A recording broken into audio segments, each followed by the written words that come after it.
5 years ago, Ukrainian government was overthrown in a coup which started with Euromaidan. Maidan is the name of the square in the center of Kiev, capital of Ukraine. It is also known as Independence Square. In 2014, all the riots on it were for European dream. Euromaidan movement called to wipe out corruption, improve living standards, and integrate Ukraine into the West. All of that failed today, except the right to travel in Europe without visas, which quite a lot of Ukrainians used to flee the country. Every year, 1 million people leave the country to work abroad. On top of that, the population of Ukraine reduced on 2.9 million people since November 2013. The wages of ones who stayed have decreased by fourth, from $408 to $320 a month. Pensions reduced almost twice, from $189 to $98 a month. Power bills are now 3 times more expensive, and gas bills increased more than 10 times.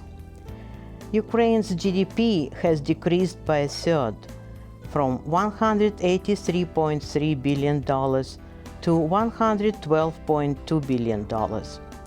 Exports have decreased by $25 billion. Speaking of corruption, let's look at the last year's celebration of the New Year's holiday. While the average Ukrainian struggled to put together a celebration, the elite partied in style. President Petro Poroshenko took a secret, vastly expensive, week-long Christmas vacation on the Maldives, according to the Kiev Post. The newspaper alleged that the oligarch spent $500,000 on the 7-day vacation for 10 people. It is the amount equivalent to almost 190 years' pay for the typical worker in Ukraine. At the same time, Prosecutor General Yuri Lutsenko, according to the same newspaper, reported to have paid at least $65,000 for a Seychelles trip.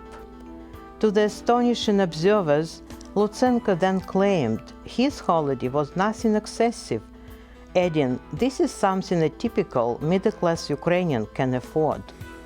Maybe he meant how Ukrainians stormed the stores in the country. It's worth mentioning that the stores are second-hand, with used clothes sold by weight. To get to these stores with cheap stuff, Ukrainians sometimes even break the entrance doors.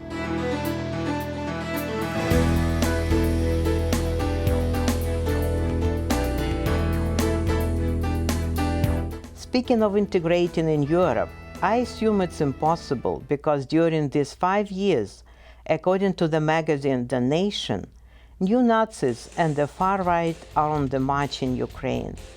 Today, increasing of far-right violence, ultranationalism, and erosion of basic freedoms aren't coming out of Moscow. They are filed by Western media, including US-funded Radio Free Europe, World Jewish Congress, and the Simon Wiesenthal Center organizations, and watchdogs like Amnesty International, Human Rights Watch, and Freedom House, which issued a joint report warning that Kyiv is losing the monopoly of the use of force in the country, as far-right gangs operate without fear.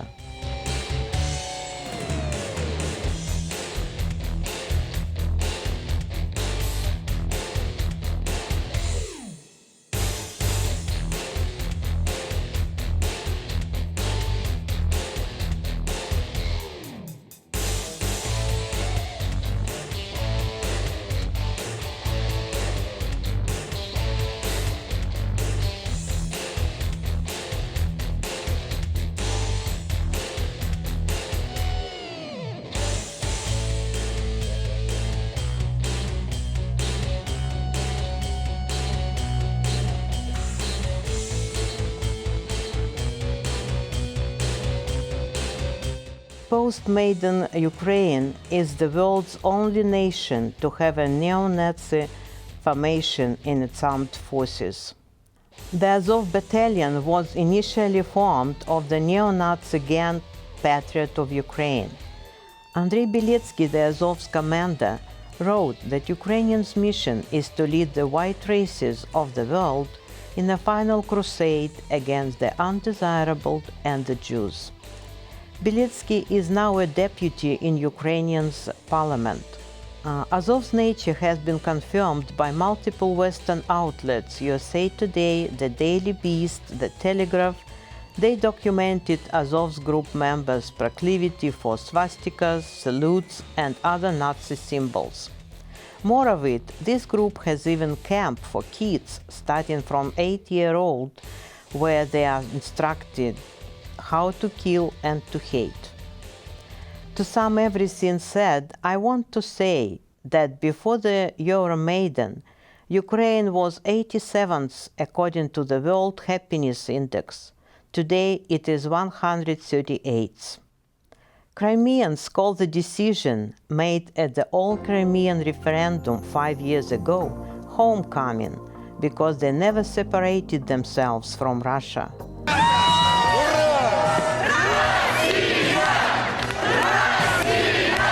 Это просто праздник какой-то! Тысячи жителей! Спасибо! Тысячи жителей Симферополя пришли сегодня! Вы знаете, ощущение такой свежести, независимости, свободы. Я уже в таком возрасте, но мне кажется, я снова народилась заново. Действительно, крымская весна. И это ощущение очень приятное, очень приятное. Так что я довольна. Везде все строится, везде люди счастливы, улыбаются. И сегодня, если был референдум, мне кажется, явка была бы еще выше, и люди бы еще больше проголосовало бы людей за воссоединение с Россией. Being with Russia and living in peace are the main gained results for these people. Changes in life also help. What I report on what changed in particular. This is the main building of the state-of-the-art Balaklavskaya power plant. It took almost 4 years to build it, and it is completed. It is highly efficient and extremely environmentally friendly. The project provides maximum safety. The plant can withstand 9.0 earthquake and even gas and water being shut off. The launch of the Tavricheskaya and Balaklavskaya thermal power plants has completely resolved the energy deficit issue. The total power consumption in Crimea is about 1,100 megawatt hours. Now, total available power of Crimea and Sevastopol is almost 2,100 megawatt hours. Если учесть, что для Крыма ничего не делалось, когда мы были в составе Украины, и посмотреть, что делается сейчас, даже за эти 5 лет, то, естественно, гораздо лучше стало. Crimea is being renovated all these 5 years. There are new highways, roads, schools, hospitals, kindergartens, houses, historical sites, and of course the Crimean Bridge. More than 30 digitization projects will be implemented in Crimea in 2019. The most important Russian construction project is the Crimea Bridge, and it is almost done. Last May, the car road was opened for traffic. This December, the railroad will be put into operation. 12 of 24 miles of railroad tracks have been laid. The Crimea Bridge is more than 11 miles long, the longest in Russia and Europe. The Crimean Wave, as people call Simferopol Airport for its smooth silhouette, will soon have a modern runway. The peninsula's main transportation artery, Tavrida Highway, is being built ahead of schedule. More than half of the 150-mile-long highway has been built. 2 lanes going from Kerch to Simferopol were opened in December 2018. By 2020, 4 lanes going to Sevastopol will be open to traffic. Not only the main roads are built, but also the local roads in cities and small towns. Here's a video with comparison of earlier and now roads in Crimea.